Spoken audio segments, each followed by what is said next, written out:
সবাইকে শুভেচ্ছা। সুপ্রিয় দর্শক, কেমন আছেন আপনারা? আজকে একটি জিনিস খুব বিপদে পড়ে গেছে আর কি। আমাদের যে মাছের চারিটা ছিল, সেখানে অনেকদিন ধরেই কিছু মাছ রাখা নেই। এখানে কিছু গাপ্পি ছিল, গাপ্পিগুলো মাঝখানে সবগুলো মারা গেছে, তার জন্য এই চারিটা ফাঁকা।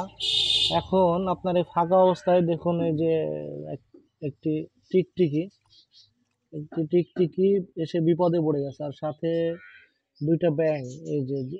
এই ব্যাঙগুলো সাধারণত পানিতে থাকে না, কিন্তু এরা এখানে এসে বিপদে পড়ে গেছে। এই যে আরেকটা দেখুন, তিন দুইটি ব্যাঙ আর হচ্ছে একটি টিকটিকি। এই যে টিকটিকিটা দেখুন।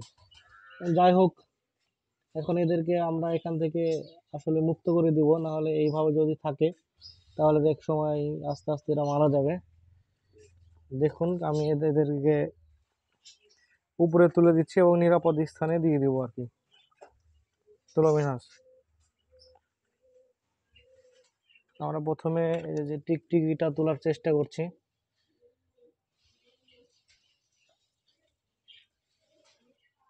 তুললাম, উপরে দিয়ে দাও, উপরে চলে যাবে তাহলে।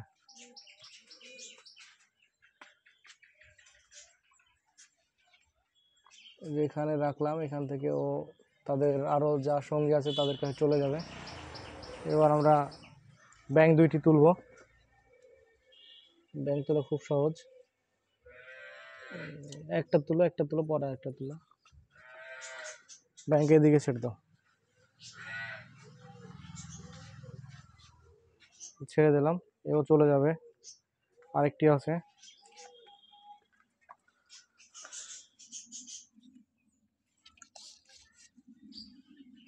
এই যে তুললাম।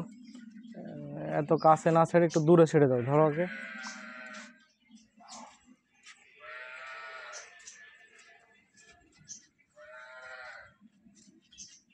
আর যাই হোক, তো চলে গেছে আর কি, তো জায়গা মতো চলে যাবে। আরেকটা আছে, একে একটু দূরে রাখতে হবে, কাছে রাখলে সমস্যা। একটু বাসার বাহিরে রেখে আসতে হবে, কারণ বাসায় থাকলে আবার, যাই হোক, ও নিজে নিজে চলে যাচ্ছে ওদের যেখানে যাওয়া দরকার। আবার না চারির মধ্যেই চলে যায়,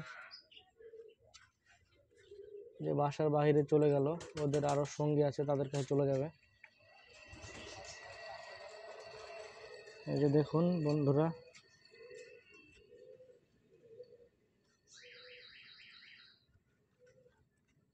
এই যে এখন কিন্তু ও রেগে গেছে, মানে ওকে জ্বালানো হয়েছে, দেখেন রেগে ফুলে যাচ্ছে।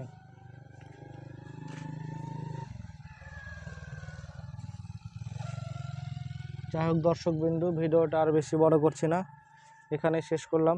সবাইকে ধন্যবাদ।